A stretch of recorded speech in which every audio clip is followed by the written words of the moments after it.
Hello, everybody. Welcome to Simon on the Sofa. Yes, how can I do it differently? It's Simon on the Sofa. That's me. And there you go. As always, I'd love to thank the patrons of the Sofa. You know who you are. There's a small number of you now, a growing number of you, which is amazing. And what Patreon is, for those that don't know, is just an amazing platform where all of the content I create is still accessible to everybody. I always want it to stay that way.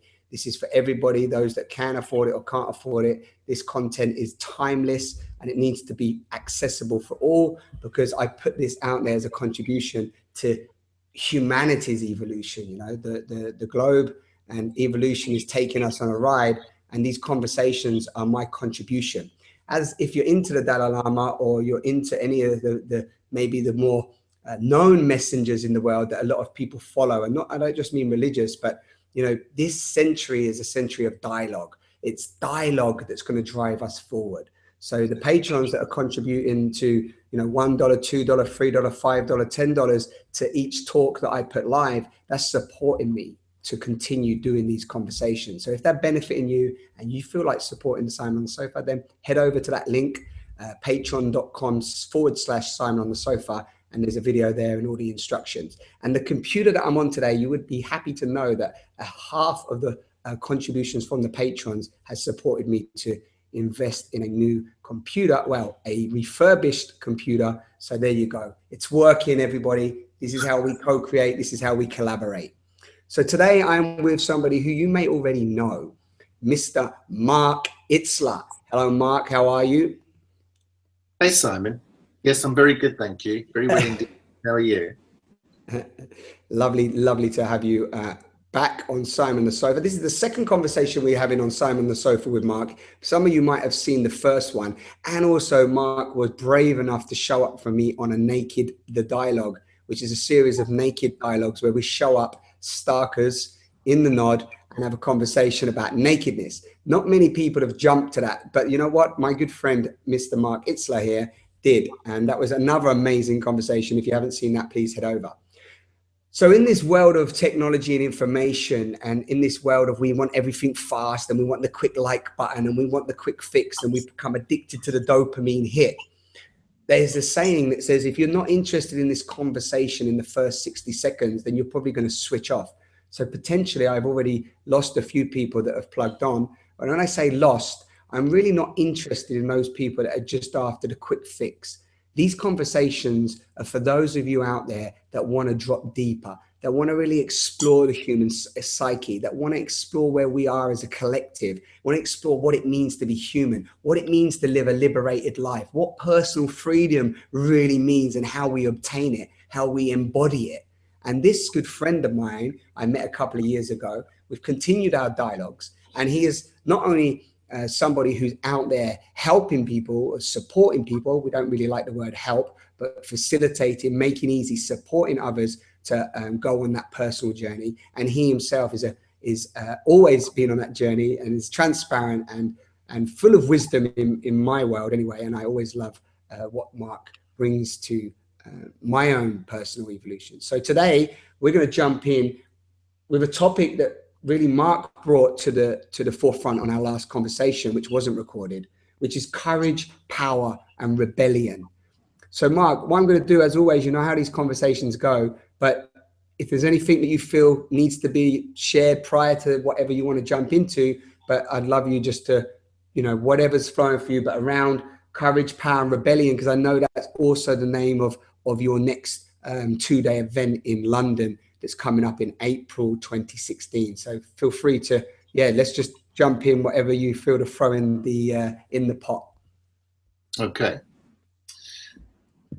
The courage, power, and rebellion idea was born out of basically the way my life is at the moment, and it's that I have two main interests in terms of what I'm drawn to try and have some influence over, to try and create something interesting and new. And those two things are personal development, growth, expansion, the deepening of our human experience as individuals, but also now my interest is in connecting and bringing what is happening in the wider world, what is happening at the global level in our world, and finding a way to link those two very, very, things that I hold quite close to my heart. As much as I have concern about the growth and the expansion of the individual, I also have a sense of that for the future of our world, for the future of our society, and the way that we work as a community, as a race, as a people.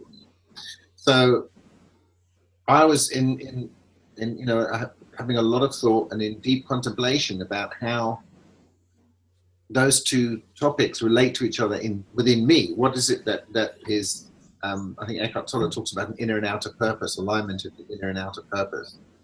And I was quite struck by having traveled quite a lot in my life. I've seen the world. I've seen a lot of what maybe a lot of people haven't seen. I'm sure a lot of people have, but seeing extreme poverty, seeing people who have experienced war and natural disasters and things that are going on right now. So in my own personal journey as a seeker, as a person who wants to awaken, who wants to find myself, there is a disconnect for me between that and having that be my priority, instead of or in spite of the fact that what is going on in the world is so terrifying and so violent and so disturbing to me. So I want to address both of those, but I wanted to address it in a way that integrated it, so that my personal development, my personal growth as a person could also expand to make a difference in the world as well, and make a difference in what is going on, and trying to find a way to make that work, because there are a lot of questions come up. One of them being, I put this in my post as well, is what is the point of becoming conscious in an unconscious world? What's the reason for it? Is this about my personal happiness? Is this about me losing the fear of my insignificance, losing the fear of my death, losing fear of abandonment? Is that what this is all about? Is that what consciousness's mission is? Is that the mission of cosmic consciousness? Is that the mission of us as a collective? We all live on this one planet. The ideas of nationalism, the ideas of race, religion, tribalism, those are human constructs. Those have been created. But this old one, if you're out in space and you meet an alien and he says, "Where are you from?" You're not going to say, "I'm from London." You're going to say, "I'm from the planet Earth." And that's where we're from. And all these constructs that have been created around the planet, some of them more benign, like nationalism. All right, that's groups of sovereign nations. But for me, there are things like religion, especially extreme religions, and they're causing a problem. There's a huge amount of division, huge amount of pain, huge amount of suffering, huge amount of war, Right. political ideology, social polarization between rich and poor. So these basically, it's kind of like, I want to wake up, but I also want the world to wake up. I want my consciousness to mean something more than just my personal own awakening and my own personal gratification, my own personal contentment.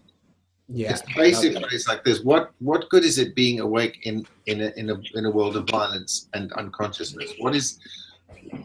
Am I okay with that? And if I'm okay with that, what does that mean? And that just doesn't fit. For me, that just doesn't fit. So the whole idea of courage, power, and rebellion is a way for me to put together, I don't know if I'd call it a system, but an idea and a process that firstly working upon myself, which is to basically understand what's going on. First of all, what is actually, how have we got ourselves as a race, as a collection of beings on this planet? How have we got ourselves into a situation where we have this separation and where we have this conflict and where we have this polarization between most of the population of the planet? You're living on a planet where there's an obesity epidemic and starvation at the same time. All right, that's like, either you just kind of go, well, that's the way things are turning out, or you kind of say, well, something needs to change. Something's got to change. And I, for myself, feel that to have a spiritual expansion, to have something that is important to me, if it doesn't include that expanded concept, then it's just selfish. It doesn't have enough meaning for me. It's not enough that I get it. It's not enough for me. Yeah, and there's also, I think I've got a little echo, and let me just check. Can you hear me? Yes. Yeah, okay. I just thought I had an echo there. There's something you said on our last conversation, which was you said that you sort of said the links. I know you just said what's the point of being conscious in an unconscious world, but then there was two others that you sort of gave the opposite. What is it? Can you remember what they were, just for the conversation? Yes, basically it's that it's switching it in two directions. So what is the point of becoming awake without change? What is the point of consciousness without change? What is the point of rebellion without inner? What is the point of inner power and strength without rebellion, without taking it out into the world and making something happen with it? But the converse is also true. In other words, what is rebellion without inner power? Because revolution happens all the time. People say, we're not happy with the situation, we're taking over. They take over, corruption comes in, nepotism comes in, people start behaving in a way that is self-serving. And that happens again and again and again, whatever revolution you look at. So for me, what is the point of change? What is the point of revolution without people being involved, without people being awake to take it to something completely different? Yeah, so exactly. No, that's good. That's good. Go on. Carry on. It's a very big concept where I'm coming from. It's kind of it starts with our personal liberation, and the reason that I've called it courage, power, and rebellion is because taking this on involves getting to a place where you're ready to stand up and be seen, stand up and be counted by those who have enormous vested interests in stopping consciousness expanding in the world. They don't want intelligent people. Intelligent people are dangerous. Rebellious people who are conscious and rebellious, they don't obey rules. They don't do as they're told. They make trouble. Yeah. And I mean to create more troublemakers in the world. I think that is a very powerful mission. And I have always felt like a troublemaker. I've always been quite a rebellious person. I've not done well with authority. You look like a troublemaker as well. Yeah, I am a troublemaker.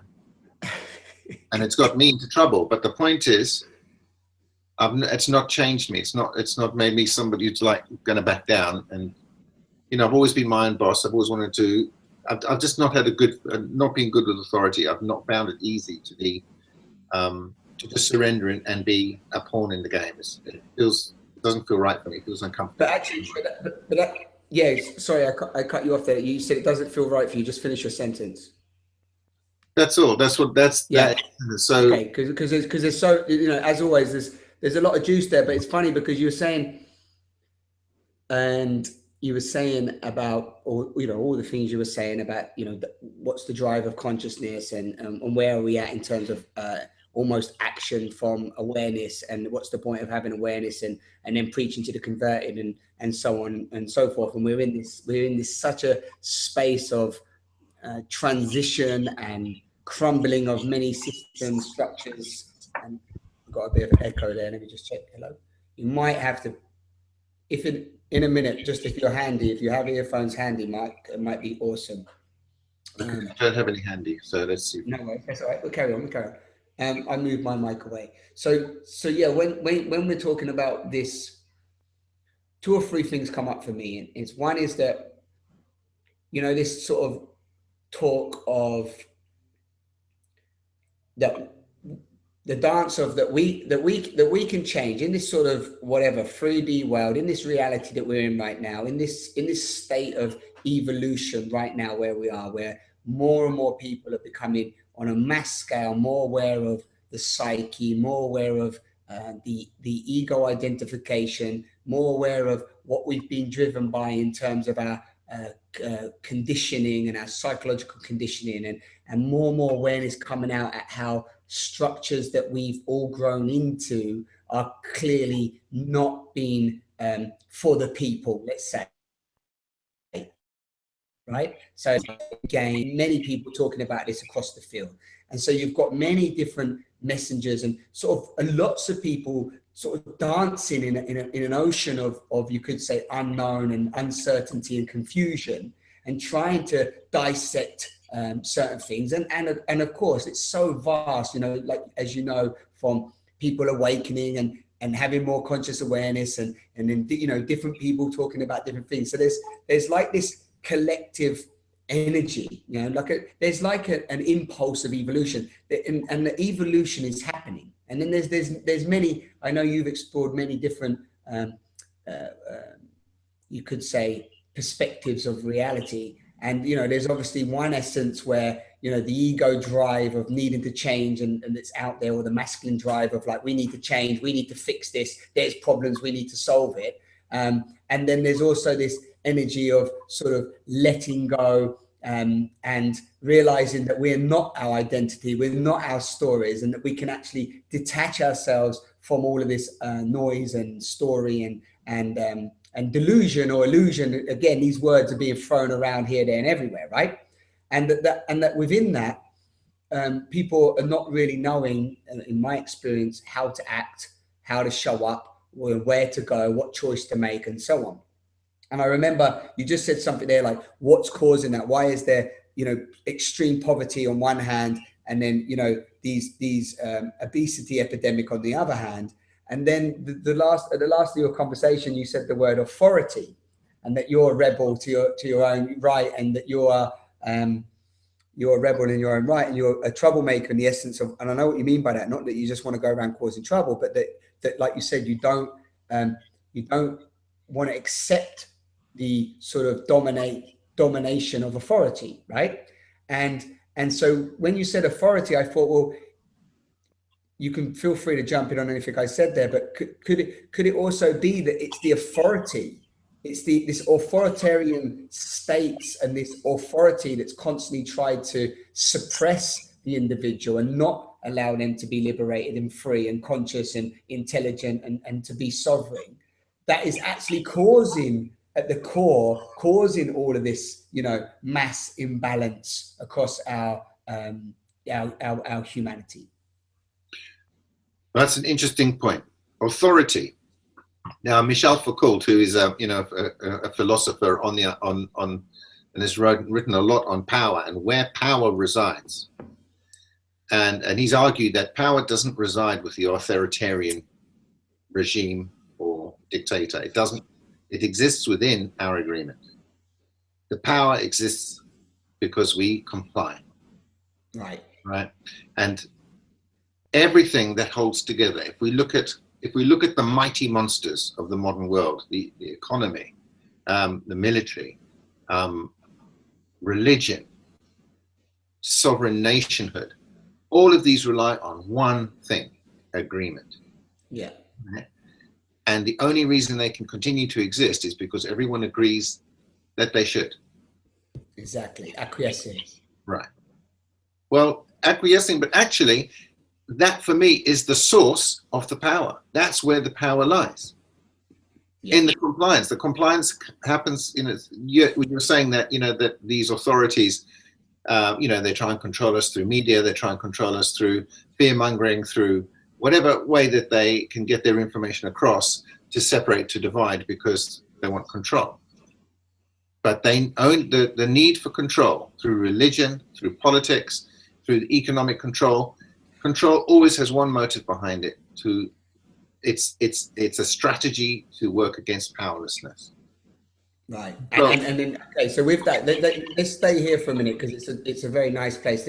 So with powerlessness then, yeah. And when we talk about, Peter Joseph said something wonderful when he said that this system that's been devised over, you know, thousands of years, it's not like there's always just 2 or 3 people controlling it, but it's become a self-perpetuating system that, you know, that the people hold up, you know, by, like you said, by giving over their power and sheep mentality, just saying yes and following, you know, following whatever the masses are following, and regardless of what that is, whether it be, you know, saying yes to rules and regulations, statutes, and this, that, and the other, whatever the laws are. Yeah. But then when we talk about powerlessness, and then we talk about the liberated life, and how an individual can become liberated, and which moves sort of from the courage, or when I'm reading your 3 words, it's sort of like how do we as the individuals gain the courage to claim back our own power, to step into that rebellion energy. And when I say rebellion energy, again, I'm not coming, I don't know about you, please clarify your essence of rebellion. But my rebellion, it's not a rebellion of conflict per se, where you just create more conflict with conflict, and then you're just creating the wars that happen. It's almost like, I'm the same. I've always been a rebellion. I've always been, that's probably why I was a criminal originally. I was like rebelling against everything, rebelling against needing to go out and do what I was told, rebelling against the government rules, rebelling against passports, and all of it, right? And it's always been like, who's telling me I've got to do this and go there? Like at the moment, my mum's having an experience where she's on the, and of course, she's claiming benefits from the state, and then they just sort of coerce her and tell her to go do this, that, and the other, and she's pretty much controlled by them, because otherwise she doesn't have a house. So there's so many people out there that are so powerlessness, but have to go about their day-to-day routine in a prison, because it is a prison, right? It's an invisible prison that majority of people are living in. You don't go to a job that you hate and put 45 hours a week of your precious, beautiful gift of life into a job that you do not like, unless you are being coerced to do that in a sense of imprisonment, right? But I don't know if I'm digressing, but come back. You see what I mean? But I'd love you to clarify your sense of rebellion, but also, and then maybe touch on, how to instill power into the individual from that courageous place. Okay, so my definition of rebellion is a manifestation of intelligence. So the rebellion I'm talking about is one that involves questioning the pervasive agreement, what's currently decided to be the case. If you look at on the global scale, you think about something like when there's a coup in a country, right? When there's a coup, when one group of people who are in power, right, who are not in control, right, but they have to exercise use of force, like an army or a police force, etc., etc. When these coups happen, something very tiny happens. All that happens is the people who are protecting one bunch of people decide that they no longer agree with those people, and they now agree with these people. Once that happens, the power completely shifts. It's instant, right? Yeah. So that shows how fragile power is. That shows how that we, as the population of the world or population of countries, have, if we find a way to create new agreements together, that will dissolve the power. It will dissolve that power. It gets to a critical mass where that power no longer exists. Right. So so rebellion is basically acting from intelligence rather than from acting from compliance. Yeah. So with that in mind, it's because people are also, so many people, and again, we bring it back to ourselves, is that to gain that intelligence also requires a desire to want to do that, to want to research, to want to put yourself in the space of doing it, not just putting up a damn picture with a positive quote on, I mean, like, doing the work, doing what needs to be done to really understand how, what intelligence you need to actually pull yourself out of the compliance of the powerlessness. Because I love that word powerlessness. That's really, that really sort of summarizes a lot of what I feel so many human beings witness. It's something that I've definitely witnessed and experienced, and at times still feel powerlessness. I mean, I feel powerlessness to what's happening in the world when I look out and I see, I'm told the coral reefs are being ripped apart, or the rainforests are being ripped apart because for palm oil, which we don't need. And, there's certain land being just completely, people taking off their land in indigenous states so that we can just own it, and religion can just go in there and build a church and take it over. This is massive metaphors and tangible forms of powerlessness, right? You know, power dominating individuals.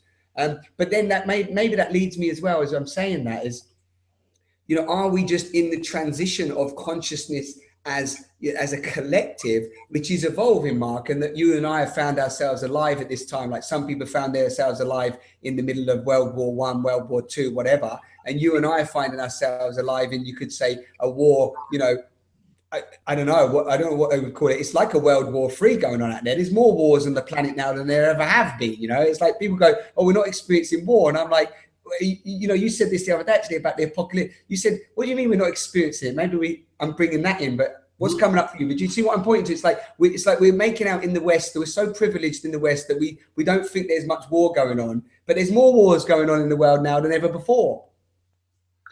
There is more conflict. There is more segregation. There is more, that's what I call polarization, societal polarization. Wait, hold that, Mark. Mark, start again because you froze. Start again. I'm saying, yes, there is more conflict. There is more war, but there's more social polarization. There is the addiction of wealth accumulation has lost all sense of proportion. If we think about the amount of people that own what percentage of wealth, whether it's in the US or across the world, and then add to that what that wealth is being used for. In other words, for all the good stuff going on in the world, for all the consciousness raising activities, for all the stuff that people do to try and raise consciousness in the real world, it's not making a dent. The powers that be are in control. Now, these are huge towering edifices of power, all right? These are like, you know, 50-foot high gates. There's no way, you can't bash your way into these. There's no revolution possible here. There's no way that we are going to find a way to overcome the situation through the same kind of thinking or same kind of consciousness that it exists in, right? At the same time, I hear a lot of talk about, you know, and I know I'm going to sound a bit cynical here, but talk about ascension and, you know, how there's a new consciousness arising in the world. And I believe that is true, but the feeling I get is that is existing within a kind of bubble. And in fact, for a lot of people, I'm going to say it, for a lot of people, I think it is a way to absolve yourself of true action. Just say, you know, you know, if we just be beings of light, just give out love to the world, give out love to the world, and we can make a change. We can change things with love. You know, love will change it. Positive energy will change it. And I'm having trouble with that. So then I think to myself, all right, well, you're having trouble with it. What are you going to, what's your alternative? What are you going to bring to the table? You know, what do you suggest? Exactly. Yeah. Bringing it back to self, right? Yeah. So what would I do? How do I connect my becoming aware of what's going on, realizing, and everyone realizes it to a certain degree. The less distracted we are by minutiae and irrelevance and trivia, the less that we are spending our time receiving and being fed the bullshit that is constantly fed to, if you watch TV or if you read newspapers, or, you know, even if you're politically active, even if you're on social media is also full of people's stuff and their agendas and what they want, you know. So it's not like, yeah, this kind of feeling of us and them. There's, as you were saying, it's like preaching to the converted. You know, people who want to raise the consciousness of the world will say, what does that mean? What do you mean you want to change the world by raising consciousness? What does that actually mean? Does it mean that you want to become more aware, and your awareness, the benediction of your being is going to be so radiant that somehow those around who are suffering, or those around who have bad intent for others, are just going to be warmed up by the glow of your consciousness? Right. And for me, the stakes are too high to rely on that being the case. I don't really believe that that's enough. Yeah. So I get down, where does the rubber meet the road in terms of this thing? What good is consciousness without change? What good is awakening without having some impact, without influence over the world? What is the point of it? And I understand that there's no point in just going out there and screaming and shouting in rebellion. Yeah, because it brings me, that sort of brings me into that, you know, that there is change, happening, and on so many levels we're seeing that change happening. And obviously, you know, as I know Charles Eisenstein once said in the book I'm reading, The More Beautiful World Our Hearts Know Is Possible, that, you know, consciousness itself, the view of how we believe the world could be, and that we know that the world could happen, you know, can happen, but it requires change. And the thing about change is that everybody wants, let's just call it, I'm just going to use the word, but like I'm saying, as you call it, ascension or enlightenment or awakening or whatever you want. Everyone seems to want that, but they don't want to change, because change is ultimately the you know, the hardest thing to actually face, because it's the only thing that's constant, and it seems to be the thing that one of the things we fear the most. Like change actually implies death, and in death people don't want to die, so they don't want to die. You know, to be courageous means dying. To be a rebellion means dying. You know, to claim your power back means dying. It means dying to be in powerlessness anymore. It means dying, you know, to be courageous means dying to no longer, you know, being just, you know, belittled and walked over and trod on. And that requires great change. Yeah. So maybe what's coming up for me is like, there's this sort of stagnation around the desire to change, and then it becomes comfortable, like Facebook, social media, certain things we do become just comfortable. And yeah, on the morphogenic field, I don't know if you know much about the morphogenic field, where we know it talks of, me and you might have spoken about this in our last conversation, but where we talk that, you know, the one person doing his permaculture over in, you know, a little garden on his own, never telling anybody, is actually contributing to the mass person who's out there, you know, telling the whole world about permaculture. You know, that is like a compliance in some way to a different way of being. So but then you got to also, yeah, I suppose as I'm saying this, there's another thing. I was having a conversation recently, and somebody said, well, you know, you can't force us. I guess this isn't about others. This is about you and I, like me and you on the call, and you and I, Mark, know that there's more that we can do. And when I say more, I'm very mindful of the word more, meaning that, you know, that I'm not enough and I need to do more, which I know is very masculine driven. And just to finish off on that, I had a conversation last night, Monday night actually, and a guy, please pick up on anything I just said, as always, and whatever's relevant for where you feel we're navigating this conversation. But he had recently done some San Pedro, which is, as you know, a medicinal experience where you go. I don't know the full process, but basically it's a sort of shamanistic medicinal process. And I know you probably know a bit more about that ceremony than me. And anyway, he was saying that, again, that he got taken on this huge, you know, this huge experience, and just shown it wasn't about being hallucinogenic and being off on some sort of LSD trip, although he has done LSD in the past. But he said that it was really just showing him purely the interconnectedness of everything, and how it connected him to the essence that he is this love. He used the word love, but I'm often checking in with that word, because again, everyone's throwing that around. It's become marketable, but we are that which is creating everything. And that when we see that, we come back. And he said it humbled him to actually be more grateful, more privileged, and to bring more of that beauty and awareness to the world. And I don't know if I'm digressing, but the reason why I bring that up is like, you've got this like world that's going on that seems to be coming from such an unconscious perspective, and so much suffering, as we've spoken about already.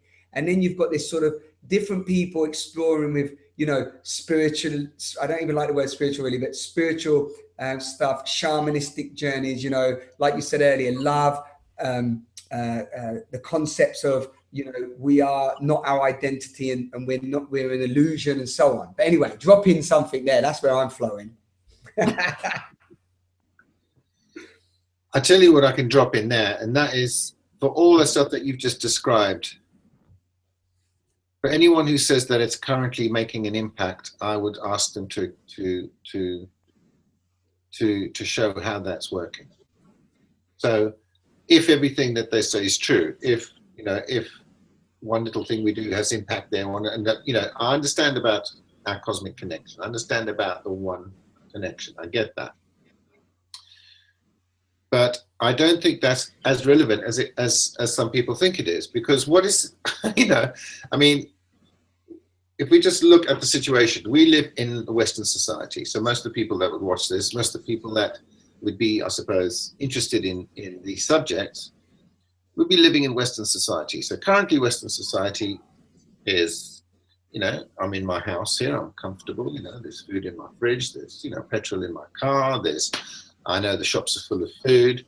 And for us, we have this wonderful luxury of being able to sit and meditate and go and do workshops and meet like-minded people and sit and meditate or be part of global meditations, that we hope are changing the frequency of the planet.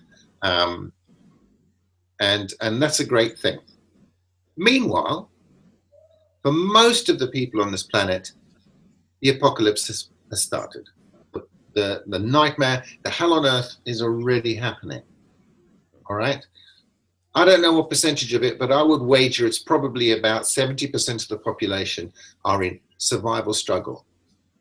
That's my belief, right? If you think about Africa, think about India, think about a lot of Asia, South America, everywhere across the world, the majority of people are living hand to mouth. Okay, and that's like when things are kind of okay. So then you throw in a few natural disasters, throw in war just to kind of like make it just a little bit more difficult for people. Throw in a few diseases, and you start thinking about it, and you start to actually, well, how's the trend looking? How's it going? How are we doing in our mission here? Is if we just keep doing what we're doing, when can we sort of expect to start seeing the shift? When can we expect to start seeing the fulcrum crossed, where actually wars start subsiding, where poverty starts diminishing, where suffering and people, with the millions living in the slums start to get helped out by a few hundred living in the mansions? When do we expect that to happen? Are we talking 5 years, 10 years, 20 years? And if I ask myself that question really just straight down the line, no nonsense, the current strategy is not going to do anything to change the situation. It's not going to make a difference. We're not doing what's required to actually make the difference, all right? And for us sitting in our cozy little lives, this is what I put in a recent post and recent article. We've got some questions to ask. We've got some real decisions to make about that, because I'll tell you what, this is very fragile. What we have here, the internet, our homes, our families living in relative safety, it's fragile. And if it goes, and it could go, I'm not a doom-monger. I'm not a person I'm not a scaremonger. That's not what I'm talking about. What I am though is I'm not an idiot. I'm also not going to be deluded by the facade that is modern society and modern civilization, because the ancient people, the tribal people, they have one thing that Western civilization simply doesn't get. And it's actually one of the most powerful tools for our survival, if we can come to that. For modern society, all civilizations, there's a cycle. There's a cycle to civilization. It rises, it reaches a critical mass, and it destroys itself. That happens. The ancient people of the world have seen that arc. They see that history. They make their predictions. The Mayans, the American Indians, the Hopis, they don't just make their predictions because they kind of make stuff up. They make those predictions based on history. They make those predictions based on rhythms, on patterns. They see that. And the reason is because they pass their traditions down. And that's something that Western society doesn't do. It doesn't pass down ancient civilizations. Like, there are ancient civilizations. There's pyramids under the Atlantic. I mean, there are civilizations that no one is even that existed, that no one's talking about. We don't know how the Mayan civilizations really function. We don't know how the Aztec civilizations really function. We can archaeologically sort of, reverse technology, kind of, reverse tech it to kind of see, well, this is probably how they lived and probably what they thought. We don't know what kind of contact was had with what kind of people, beings. We don't know. All right. There's all sorts of mysteries, and they're not all hoaxes. They're not all, just false flags. There's definitely, astronomical intelligence. There's things that the ancient people knew. They had information. Right. Okay. And that information gives them a heads up as to what's coming. They say, okay, when this sort of thing starts to happen in a civilization, this is what comes next usually, right? The civilizations themselves are just plowing forward. They're plowing forward with growth, with expansion, with technology, and it's just running down a mountainside without a torch. You're just running. We're just going. We're just going. Yeah. And it takes nothing for that trip to happen, for just to lose control, and the whole thing starts collapsing. And when it goes, it goes. Civilizations collapse in a fraction of the time in which they're built. That's also just, exactly. Any history book will show you that. And this is what's going to happen with our civilization too. Which is already happening, right? Because Sean Heinrich, for anybody listening, the conversation with Sean Heinrich, which was a couple of weeks ago, on race and extinction, was talking about this, and he was talking about even the civilization of Easter Island, is it? That civilization that wiped themselves out again because they were doing exactly what Mark just said, just going for growth, expansion, and depleting the resources that it had in order for more gain, more what can I get, which is which many people talk, depending on the education you're exploring, the intelligence you have, is what the ego's drive is, or seems to be, right? It seems to be that I just want, what can I get, more for me, less for you, more for me, competition, what can I take, what can I own, ownership, and that that has to have an ending. One of the things comes up for me is, like, Mark, is I explore a lot around death, and obviously I'm dying, right? We're dying every day, and I'm going to be dead at some point, and in a fraction of a speck be here, and Sean Heinrich said this the other day. He said, like, are the next generations going to be in so much shit, like, the next two generations, our children's children, and even the children, some of the younger children that are just being born now, that they're going to then look to the so-called elders of the West, which is us and the generations above us, yourself and a few others, and go, well, you guys had all this knowledge and awareness, and you just, like, you didn't even really act on it. You just watched it decline, and now we're all we're in this sort of mess, I guess. And then within that, I also have this essence that we're going to die anyway, and because I see so much people out there. It's like, what the world needs is not there's so many people promoting what the world needs is for you to come alive, because the world don't need more whatever the saying is, that it don't need more I don't know, healing or whatever. It needs you to come alive, to follow your bliss, as Campbell said, Joseph Campbell said, follow your joy, follow what is real for you. And I think that there's such a confusion. People are so, like, they want to help, but they want to follow their joy so they have some power so that they can help. But then people get so sort of bypass what's actually happening where they could help. And then putting all their energy into something that's going to lead in 10, 15, 20 years, like focusing on investments, focusing on future, focusing on pensions, focusing on, property, when what use is all of that going to be if, there isn't a planet to even hang out on because we've depleted the resources, for example. So it's for me, I get to that point that you do sometimes, or you told me last conversation, Mark, where you almost have to laugh, because it's so, complex yet mental, and, it's like, I get into this sort of, you can't get there so much in the head, because you just go, wow, is it really this mad and insane? Is that all happening in front of our eyes, and we are helpless? Yeah. So that's a good point. So something else that I wrote about was the question being, if I choose to have a media blackout in my life, if I choose to not focus on the nonsense that's happening in the world, you know, cruelty to animals, cruelty to children, trafficking of children, war, suffering, refugees, if I turn my TV off, am I saying I basically don't want that negativity? I don't want to feel that negativity, and I'm protecting myself because I'm protecting myself from negative energy. Or am I just actually in denial? Am I just hiding my head in the sand? I don't want to deal with it. It's unpleasant. It scares me. It makes me upset, and I don't want to feel bad. And what can I do? Yeah, and what can I do anyway? What's the point? What's the point of me seeing it? I'm just going to sit here and be depressed. That's just one more depressed person. I can't do anything about it.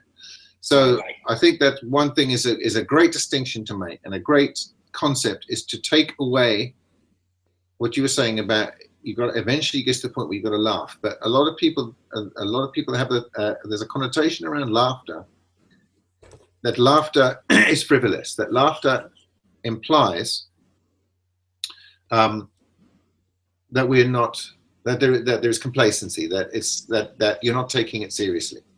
Right. So for me, the opposite is the case. For me, laughter has an amazing intelligence in it. It's a very powerful intelligence in laughter. As I think when we had our last conversation, I was talking about how laughter is an expression of realization. Right. Now, Beautiful. if you can look at this is a very difficult way to put it, but if you look at what's happening in the world and you see the absurdity of it, all right, and you see the ridiculousness of what we as a human species are doing to ourselves. You look at it from the point of again, like from an alien looking down at the planet and going, what are these creatures doing to themselves? Why don't they get, don't they get it? Don't they see that they're trying to live in an infinite way on a finite world? And that ultimately, just like bacteria in a little petri dish, they're going to use up all the atmosphere and it's going to be overs and they'll die off. Not that it particularly cares, except them.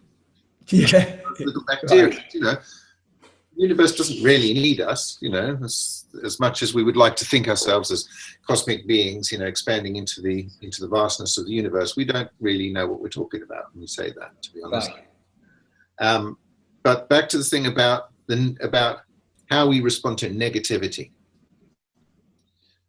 People suffering, animals suffering, the things that are happening in the world are just what they are. Negativity is obviously is the meaning we give it. Negativity is our way of saying, when I feel bad, I'm allowing negativity into my heart. We basically blame the situation for the way we feel about it. Right. So if I say that, if you can look at what's going on in the world, we can say, okay, see the absurdity of it, see the ridiculousness of it. It can be thought that is perhaps not taking it seriously. But one of my greatest distinctions in life is between sincerity and seriousness.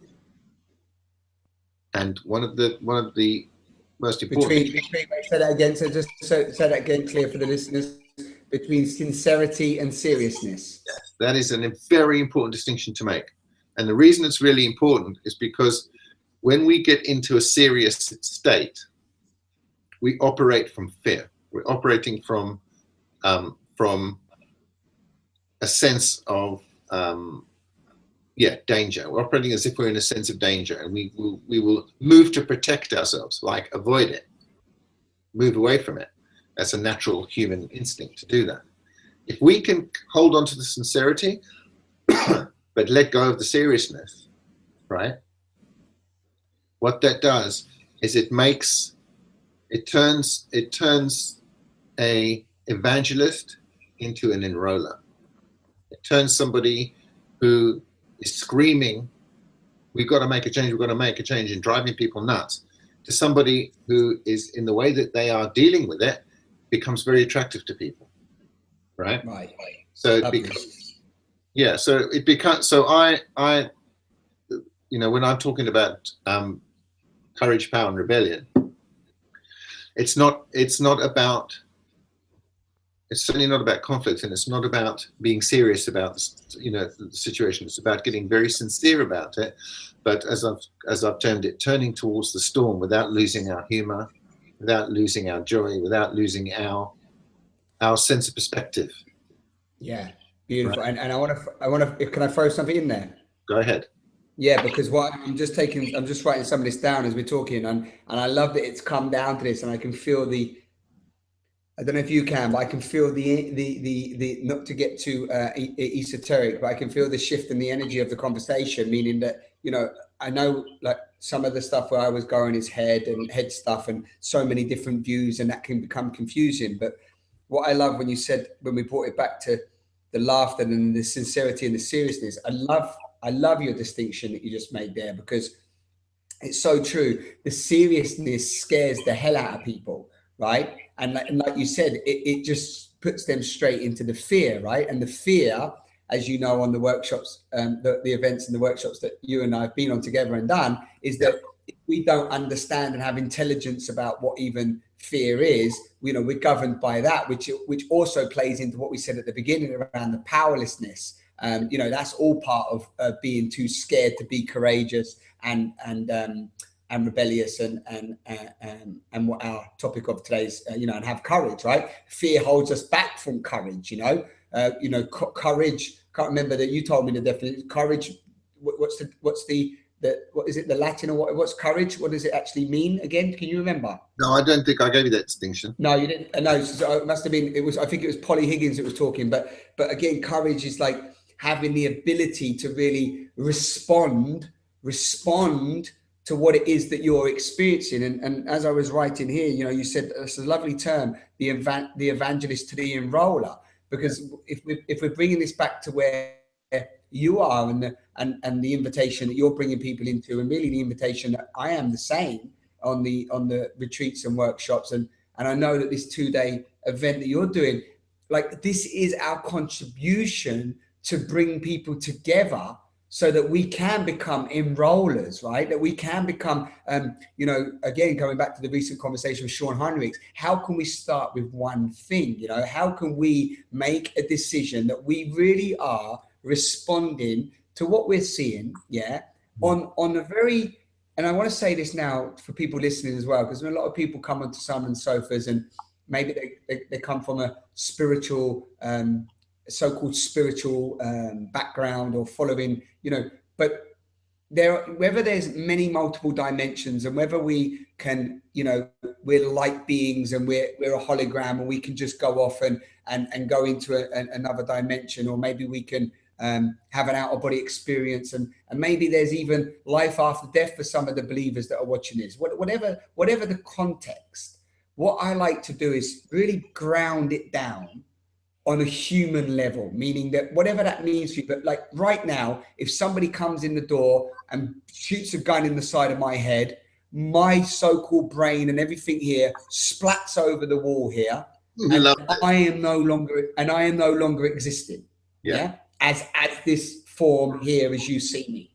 Regardless of whether that was supposed to happen for my evolution, and regardless of whether my soul scoots off and jumps up into another dimension, I am not aware of that dimension right now. And even if you're one of these people that have done the Akashic records and gone over your past lives, and even have had dreams or done some work with psyche or other work, where you've come out of yourself and seen yourself being born, or seen yourself as other beings, or have even seen other past lives that you've experienced, that's epic. But right now, we're in this life. We're in this body. We're right here now. And it's how we respond to that right now in our communities, in our town, in the places that we live, in the way that we show up in the world. So I don't know if that's a bit of I don't want that to sound like a rant to you listeners either. I'm talking this to myself, but I know I'm talking this more to Mark, because I love how Mark will hold that and skip it back to me in any way. But I don't know what comes up for you, but that's what's coming through for me, Mark, because sometimes I want to get real, what's here now, what's really happening now, and what do we as individuals, if we're talking about being liberated and stepping into our sovereignty, what does that look like? And is that how real change will happen? So for me, this is what it feels. This is what feels right for me. The idea of a liberated life, the idea of that is, it's quite multidimensional, but in this context, it means liberation from conditioning, liberation from being contained by our fear. So what it looks like is, it looks like an authentic person in an inauthentic world. This is somebody who has decided to step out of character, to step off the stage, and has decided that they are going to write their own script, they're going to direct their own movie. They've been living in character on a stage with all the fellow members of their cast, their family, their friends, their peers, their colleagues, whoever it is that is part of their community. And in order to be safe, in order to be accepted into their communities, into their groups, into their tribe, they play a role. We all do it. I do it. Everyone does it. The courage to actually decide that you're going to reassess that process, meaning that you're going to step off the stage, you're going to step out of character and start questioning the whole story around you. That is your relationships with your friends, relationships with your parents, with your kids, with your colleagues, with your fellow seekers, with your tribe, that you start to actually say, if I was to step out of all of that, all of it, even the good, the nice stuff, even the cool, groovy stuff, you just step out of all of it. And then you have a clean slate and you say, okay, so let's assume the whole past is non-existent. Let's do an erase and rewind. Okay, if I was just put here right now as a human being, without my conditionings, without my fears, what story would I begin to write? What would I create for myself? What would I start creating? And that's all good and well. If you're going to go and live in the Himalayas, we can all write our own script and create, a lovely story for ourselves. Wait there. Mark, can you hear me? Yes. Whoa. Rewind. Sorry, we got froze there. You went into, you shape shifted into another dimension. So I do that. Go back and just, where to? You said where it came from, which was lovely. We heard everything up until where you said you was holding your hand forward and you said, so what story would we create from that place, when we didn't have a fear and we eradicated everything from there? Okay. Having that power to recreate your story is a good thing in itself. But the reality of the situation is we don't live in isolation. So the question then comes, if we do that erase and rewind, and we basically start from a clean inner slate about what life means to us, what we want to do with our lives, as you say, in these bodies, in these incarnations, which is what is our actual reality right now. We have to integrate. We have to find a way to live amongst the people who we know, who we love, who we care about. So the challenge is, and the courage comes with, how do we live an authentic life in an inauthentic world? And the basic idea is this: if we liberate ourselves, the way that we live our lives becomes an enrolling force. Exactly. Right? The way that we live our lives, it's not just about modeling stuff for people, because modeling can be seen in the sense of that somebody behaves in a certain way. But this is, we're 7 billion people, and if we all write our own scripts, we're all going to be behaving in completely authentic and original ways, unique ways. But if we step back onto the stage and we don't get back into character, if we stay as the authors of our lives and we step back into our normal environments, we're going to run into some trouble, because we all take our cues from each other. We all follow a script, and we all follow roles. We all have dynamics. We all have conditioning with each other, especially with parents, with children, with our immediate family. So the challenge here is to find a way to live completely in a new way, and be ready to handle, not just handle what happens in our intercommunication with the people we care about and love, but that that very action of living in that way starts to give people a taste of that liberation in their own lives, that they start to see the possibility that they can start having some new agreements in their lives, that they can start seeing things in a fresh way in their own lives as well. So the idea of a liberated life starts with the self. It starts with ourselves. We have to liberate ourselves before we can begin to liberate the people around us that we love, before we can begin to liberate our communities, and before we can move on to liberate our world.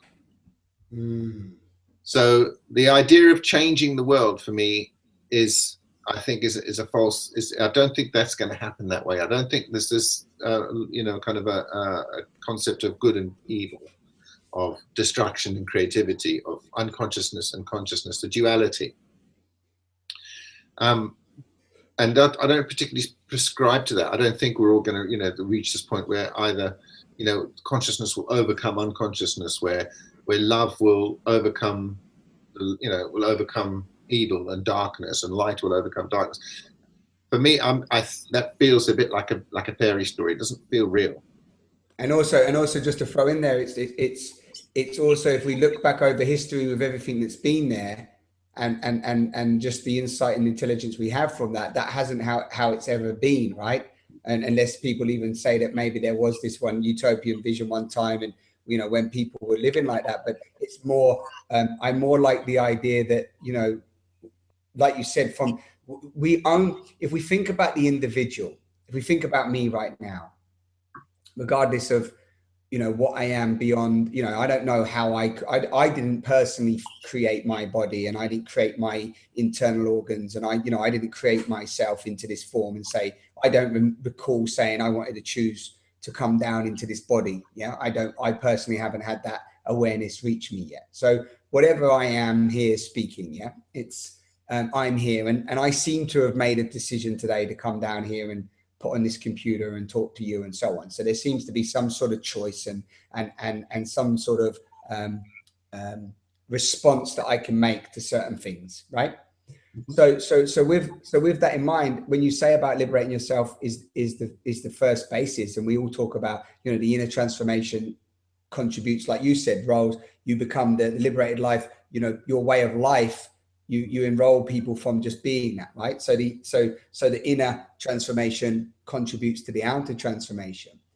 Like for me, that's very, it makes sense even just on a common sense level, because the only person we can change is ourselves, right? The only person we can really work on right now, or do anything with, or to really, is ourselves. If we go out there in the world protesting, or go out there, I've tried so many times, even just to try to change a few people along my way, and family members and other people, and it's futile. It's absolutely ludicrous. It's stupid. Yet then when you just change yourself, they're interested in some of the things that you do, and then they're curious, and then they start asking questions, and then all of a sudden they go on their own journey to find that, there's maybe another way. So it's sort of simpler to bring it back to self as well, is it not? It's simpler, and it's also, I don't think there's much choice in the matter, as you're saying. Yeah. To be a revolutionary, it's this, the people who have had that opportunity to make massive changes, whether it's to a nation, to a country, to a racial group. There's one thing, in common with these people, and they, as you mentioned earlier, they were very ready to die for their cause. So their own personal survival took second place. So, it was not their priority. What their priority was to, not just about their inner transformation, it was action that they took. It was how they stepped into their society and was seen and heard to be coming with a different agreement, coming with a different set of ideas.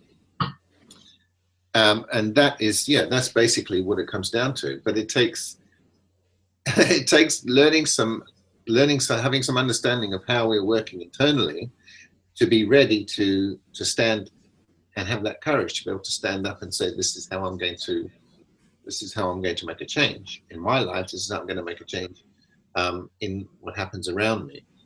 But it's a bit of a strange one, because it's not really about saying this is how I want to change people.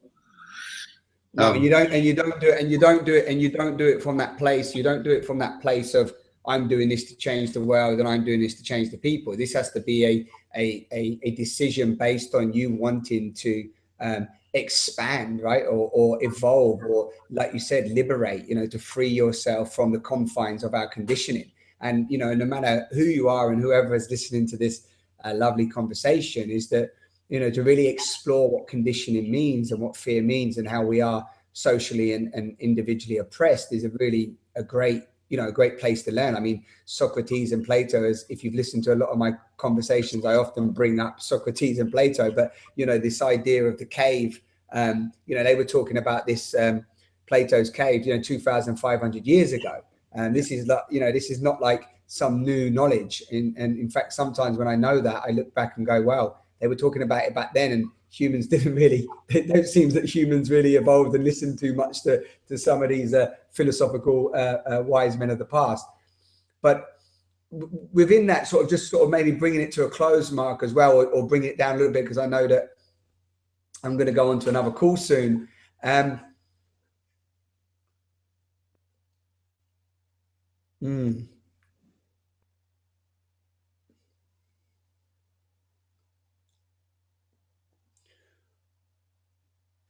I guess there's something in me that's always wanting to ignite the seed within a human being to realize that they are so much more than what the conditioning has led us to believe.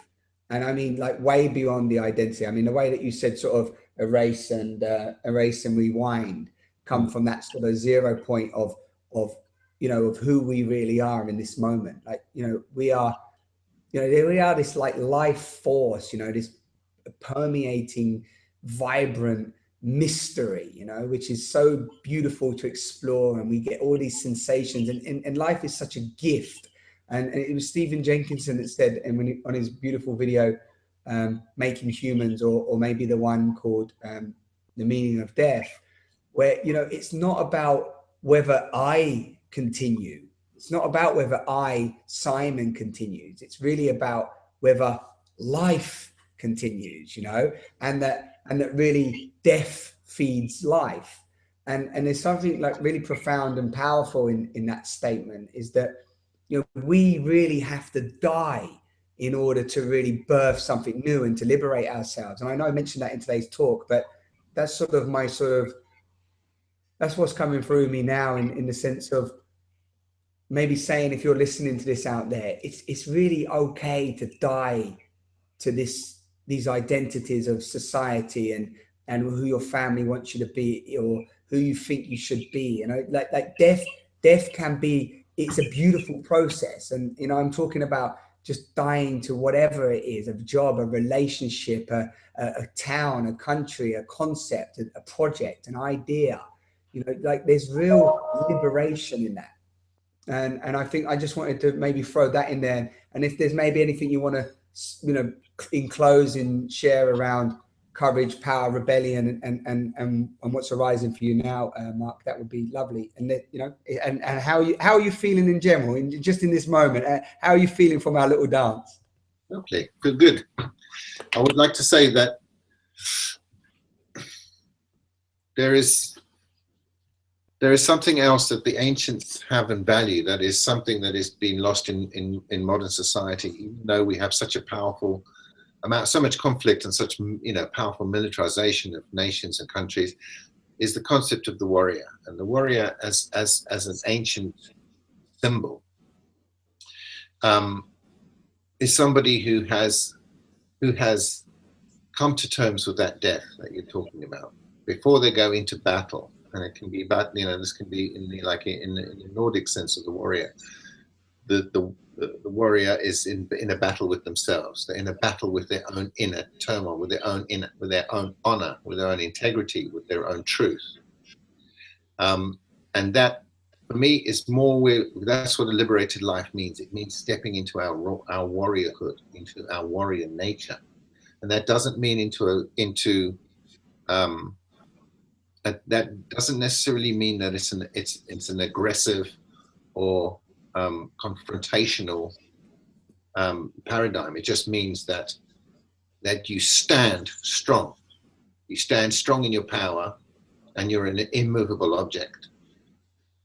And you're not going to be intimidated, and you're not going to be controlled, and you're not going to be denied. That you have an intrinsic birthright in this world to live in a liberated way. That's how it should be. This is not something that you're fighting for as a cause because you think it would be better than what we have now. It's our right. It's our absolute birthright to be living as free human beings, not as commodities, not as citizens, not as debt slaves, not as refugees, not as people suffering under the hands of people who are addicted to wealth, are addicted to power, are addicted to the need to control everyone else. Yeah. Right. So if we step into that warrior, if you see like the ancient Nordic warriors, the Zulu warriors, the ancient, the Native American warriors, it's exactly what you're talking about. That part of becoming a man, part of becoming, reaching adulthood, as a warrior, is about putting themselves into very high risk situations. That's how the metaphor works. For instance, in Africa, when a young child is going through the initiation to become a man, they have to do some very dangerous stuff, and their lives are at risk. And to some extent, they have to be ready. They have to be ready to give up their mortality in order to then move to come through that, to survive that. That's exactly what I was picking up what you're talking about, to be able to have to die to that stuff. And in our modern societies, we are utterly disconnected from that. The idea that when we talk about our servicemen who are fighting in other countries and their bravery, that's complete. It's absolutely ridiculous. These people are professional, paid mercenaries. Yeah. Just like the police are paid to control the crowds. Yeah. Just like so we don't have warriors, and that's what we need. Yes, we can sit and we can meditate. Yes, we can sit and we can say, have positive thoughts. We can avoid negativity. We can avoid the reality of what's going on in the world. But when the crunch comes to it, when it comes down to it, what we're going to need is to become warriors. Yeah. And what we're going to need, and what we're going to need as internal qualities to be a warrior is courage, power, and rebellion. That's three qualities of a warrior. The courage, the bravery to stand up and say, no, this is not okay.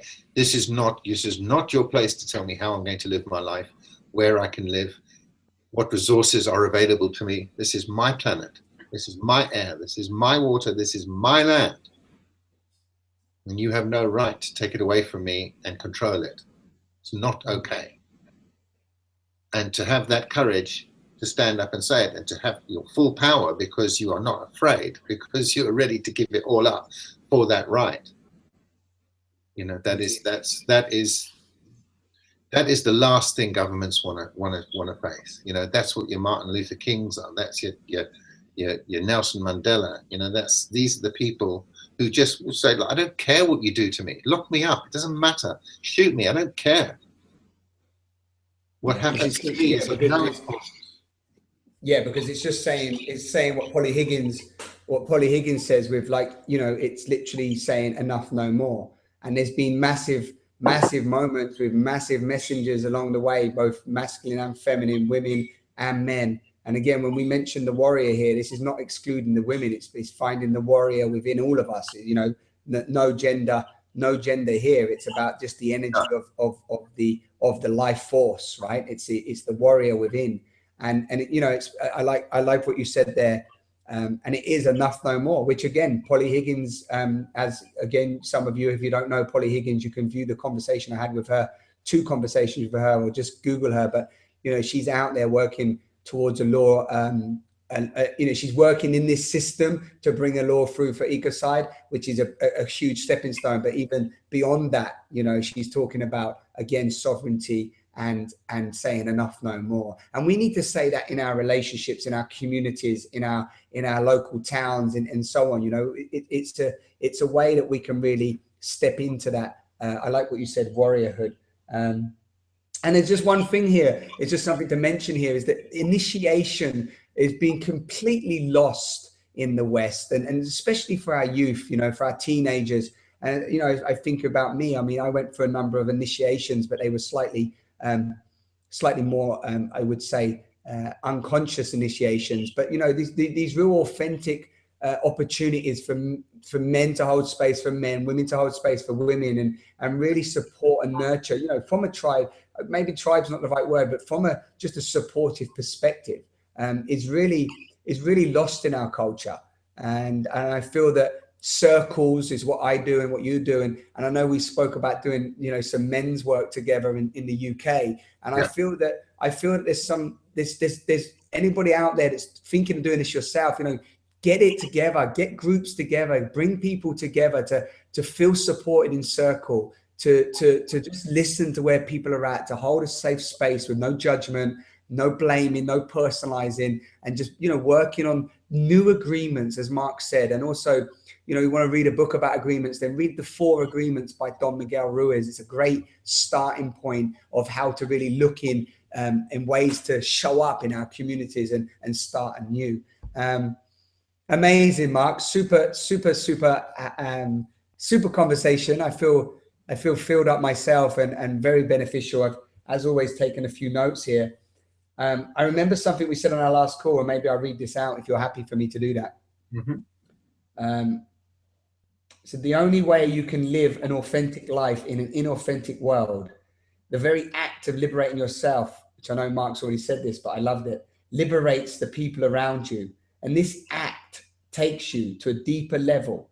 And from this space of being, you can create a new life. And I think that really is the essence. You know, we do the work, we find within us that liberation, that energy of that warrior within, that you know, there's certain things that are just not acceptable in your world, in my world, and it's like, that's enough. Enough is enough. Another thing about the warrior, that one thing I would just like to say about what makes a warrior, apart from the fact that they are courageous, is that they come from a place of extreme honor, right, integrity. So a liberated life involves living with honor and living with integrity. Exactly. And that's very, very important, because if you're going to stand and make a stand and you're not in integrity, you're not you're not treating the people around you with honor, and you're not, you know, you're not acting in a righteous way with people. If you are manipulative, if you are indirect, if you seek to control people, seek to intimidate people, that's not a warrior. That's not rebellion. It's not courage. So I just think it's a very important distinction to make, that the warrior's greatest battle is with the self. The warrior's greatest battle is with the self, and in that battle, they are always at the beginning. Yeah, I love that. Thank you. And also thank you always for it reminds me of my brother, my brother Lloyd, you know, really likes to distill and understand what the words we're saying, and what you've just said there is really, really important, because if you don't honor yourself, how can you honor another? If you don't really truly respect yourself and have integrity for yourself, how can you have it for another? How can you put it into the world? Same as if you don't love yourself, if you don't, you know, trust yourself, all of it, you know, if it's not happening here first, you're not able to show up in that way. And actually you end up feeding the same energy and force that we're talking about out there, which is just creating more spaces where there's conflict and anger and suffering. Bring a new combat to the game, but you're not changing the story. Exactly. Yeah. And I like that. You bring a new combat to the game, but you're not changing the story. Yeah. So, you know what, as a sort of summary, it's quite beautiful, isn't it, Marc? But, you know, there's such there's a rewriting and a reprogramming going on. And I mean, a lot of my conversations are around that.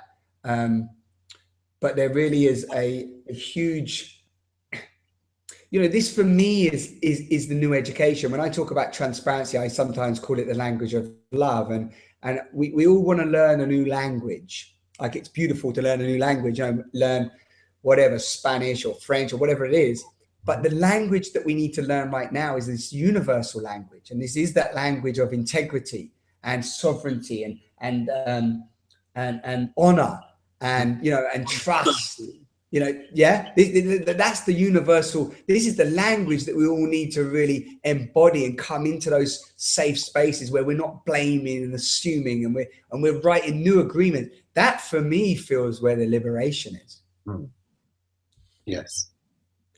Yes. Ultimately, yes, we have to, in the same way that we can only love to the extent that we can feel love within ourselves, we can only honor those around us and respect those around us to that extent that we respect and honor ourselves. So yeah, so this is why in the end, when it comes down to the question, what good is liberation? What good is rebellion if I don't have my inner power? What good is awakening? What good is revolution if I don't awaken? What good is making change if I'm not evolving within myself? Exactly. So the basic response to that is you have to refine yourself. You have to look at your life and you have to refine yourself. Refine your mind, you have to refine your heart, refine your body, refine your communications, your intentions, your motives, your connections. That has to all of it has to be aligned. And then when you are living from that place, I don't think you have to do anything else. I don't think you have to stand up on a soapbox and shout anything. I think that if one is living in that way, if you refine it, and it means, yes, in your body, it means taking care of yourself physically, dealing with your addictions, dealing with your automatic behavior. So purifying yourself in your body, purifying yourself in your mind. So gaining understanding, clarifying your thoughts, clarifying your emotions, basically working on yourself, but right across the board. And also very importantly is bringing that intention to those around you, to the people around you. So your connections, your motives, very important that you can look at your motives. Why am I doing this? Remember that discussion we had about why be honest first with yourself before expressing honesty to someone else. Check in first with your motives. And it's very much in alignment with that, with the 4 agreements and the 5th agreement. Yeah. Now there. There is a 5th agreement. There'll be a 6th and a 7th if we continue. And that's beautiful. That be impeccable with your word. That's it. That is refine the way that you communicate, refine the way that you connect with people, respect, integrity in action, and that is the honor that builds that inner power, that builds that inner capacity. Because when you're rebelling from that place, when you're making a stand from that place, it's for the greater good. Love it. I love all of that. I really love all of that, because that, we've really brought it round there into, like, I love that, I love those words, refining and purifying ourselves. People listening to this talk, if you've been with us, the live viewers, beautiful. There's a few of you tonight. I know it was a short notice on this talk, but those that come back on the playback, that's what it's about for me, purifying and refining myself. What a beautiful gift to even be able to be in that position to do that. And then, the mind, the body, the heart, the communication, the motives, the intentions, the thoughts, emotions, dealing with the addictions that we've been conditioned by. Super powerful. And so, man, I love this. That's the essence of everything that that I live for. Live for this. I live for this. You do. I just. Sorry. I've seen it with my own eyes. I've seen it. That's exactly how you live your life. And I just live for this, and I encourage any of you out there. If I'm working with some guys at the moment. Mark is doing in April. If you're listening to this talk and you're in the UK before April, what date's your 2-day event, Mark? The 10th and the 11th of April. 10th and 11th of April, Mark's going to be doing a 2-day event, a 2-day dive into this same topic. So if some of this has really interested you and you're like, wow, this sounds cool, then go along and meet Mark in person. I'm going to be doing something with him, hopefully in summer as well. When I come back to the UK, we're going to do something maybe just for men, might be open to men and women, but maybe just for men, just to dive into these topics about purification and refining ourselves. And but as well, I want to acknowledge so many beautiful people out there that are doing amazing work on this same thing. Preston Smiles, Alex Fairman, many people I know, Polly Higgins, Charles Eisenstein, you know, so many people that have sat on the sofa, Sean Heinrich, you know, they're really like, they are those warriors. They've stepped into that warrior essence because of what they've seen in the world. And you know, you can do the same. You are not, you know, you're not any less. You are enough more than anybody else on this planet, as much beyond whatever. It's like, this is the time of, if anything, this is the time of self-empowerment. Yeah, it's like, let's empower ourselves. So there you have it, Mark. If you want us to say goodbye to the beautiful people that watch this live, you're welcome. You're there. Yeah, thanks again. Another lovely conversation with you. Thanks, Simon. And yeah, always fun. Always enjoy it. Yeah, super fun. So I'm just going to say, I'm just going to put up the Patreon thing there for people, Mark, and then I'll come to you in a second. My good, beautiful friend, thank you for showing up like you did. And yeah, I want to say one other thing. There was always one other thing with me, as you all know, but those out there working right now, if you are renting yourself, because that's what work is for me, you're renting yourself to somebody. If you are renting yourself in a job right now, and I sort of don't care if you think, I'm never going to make any money and I can't go on my own and I can't do what I love and I can't do it. And it's just, I need my rent money right now. Trust me, there are options out there, much more. And when you let go of that hold that you think you need, nets open to you, support opens to you, opportunities open to you. But do not rent your gift of life in a system that is not designed to enhance you and support you. So I just wanted to throw it in there, because when Mark mentioned earlier about giving ourselves over and so on, that was something that came up. So listen, thank you so much for being here. Again, thank you always, whoever tunes in and sits with us through this time. You've dedicated an hour and a half of your time to this conversation, and I honor you for that. There's so much content in the world. There's so much you can get lost in, so many stories and dramas and TV and video games and films and so on. If you came and spent an hour and a half here with me and Mark right now, then we both honor you for that. And I hope that you could take something from here, a nugget of inspiration or wisdom or insight that's, can support you on your path, and to know that you're not alone. And I want to, as always, just say a big thank you. People have shown up and you share a little contribution, that just those little nuggets also fuels my path. It enables me to continue being a rebel. And that's one thing that I don't think I'm going to stop doing. So thank you all. Have an amazing life. We are indeed in these beautiful times, also very uncertain, but let's face it. When has life ever been certain? Take care. Lots of love. Wherever you are, stay blessed.